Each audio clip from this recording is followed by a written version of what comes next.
Hey, it's Joe Tamargo from WetheadPumpRepair.com. All right, we're back with the EC40 pool filter, and this video is sponsored by PoolandSpa.com. All right, so all parts that are being used in this video are all parts you may need, or even if you need a new filter, head on over to PoolandSpa.com, and then we'll have everything you need.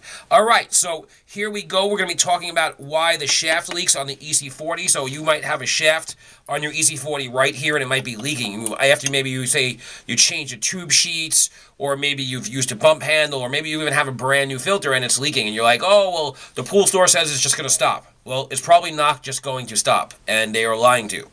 And we're going to show you why that is leaking and how to fix it. Okay, so if the shaft right here is leaking and there's a lot of water coming out of it, what's wrong with that is the O-rings inside are bad. Okay, now the handle normally sits like this, and you're going to have to take out the bolt like we showed you in earlier steps. So you're going to take out that bolt inside the handle, and then you're going to pry the handle back, and then what you're going to do is lift off the whole assembly just like that. Once you lift off the whole assembly, you will see that there are two O-rings in here, okay? Now, those two O-rings, what happens is sometimes they can be pinched, sometimes they can be dried, sometimes they can be cracked, or they're not sitting right.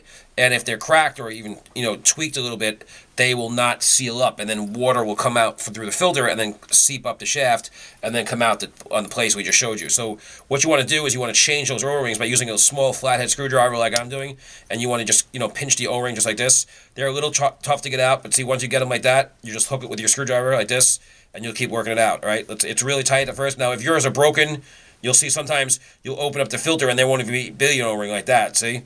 Sometimes you might just see a space and be like, oh, am I supposed to have the two or one? Like, let me go back and watch that video. Well, no, they're supposed to be two O-rings. Okay, so there you go. So I can slide that O-ring off. And sometimes you'll open up your EC40 and you'll see there's no O-rings at all. You're like, oh my God, that's why it was leaking. Oh, okay, good thing I watched that video on YouTube. So these O-rings are available at PoolandSpa.com. So there you go. So you can just take the O-ring off, and then when the O-ring, you get your new O-ring, you just slip it back on there, just like that. See that?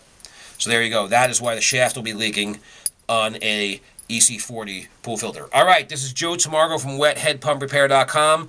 This video was sponsored by PoolandSpa.com. Thank you, Dan Harrison, for donating the filter for the videos. We'll see you guys on the next videos. After you change the O-rings, of course, just put that back on your top cover, just like this. You want to line it with a center hole, put it back on. You're going to put your handle on there, and then you're just going to put your bolt right through and tighten it up, and you'll be ready to go. All right, thanks for watching. We'll see you in the next videos. Peace.